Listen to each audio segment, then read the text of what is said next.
అధ్యక్ష, గౌరవ ముఖ్యమంత్రి గారు మరి ముఖ్యమంత్రి అయిన తర్వాతనన్నా కొద్దిగా మర్యాదకరంగా మాట్లాడతారేమో అనుకున్నా అధ్యక్ష. కానీ కొన్ని ఊహించలేము అధ్యక్ష, కొన్ని ఊహించలేము. ఎందుకంటే కొంతమందికి అది సాధ్యం కాదు. ఎందుకంటే వారికి అర్థమైంది అధ్యక్ష. ఎందుకంటే తెలంగాణ తెచ్చిన నాయకుడిని పట్టుకొని కల్వకుంట్ల చంద్రశేఖర్ రావు అని ఏకవచనంతో మాట్లాడతారు.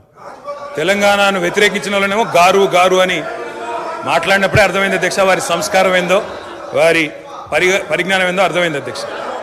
అచ్చోసిన ఆంబోతు, ఇది ఒక ముఖ్యమంత్రి మాట్లాడిన మాట. అచ్చోసిన ఆంబోతు అధ్యక్ష. ఎవరు అధ్యక్ష అచ్చోసిన ఆంబోతు? చీమలు పెట్టిన పుట్టలో దూరిన పాము అధ్యక్ష. కాంగ్రెస్ అనే పార్టీలో పాపం మా బట్టన్న, మా శ్రీధర్ అన్న, మా దామోదర్ అన్న, మా ప్రభాకర్ అన్న, అదేవిధంగా మా ఉత్తమన్న, మా కోమటిరెడ్డి వెంకటరెడ్డి అన్న, మా దామోదర్ అన్న, వీళ్ళందరూ కలిసి పెట్టిన పార్టీలో ఇవాళ దూరి ముఖ్యమంత్రి పదవి తీసుకుని ఆయన చీమలు పెట్టిన పుట్టలో పాముల గురించి మాట్లాడితే చాలా చండాలంగా ఉంటుంది సార్. దయచేసి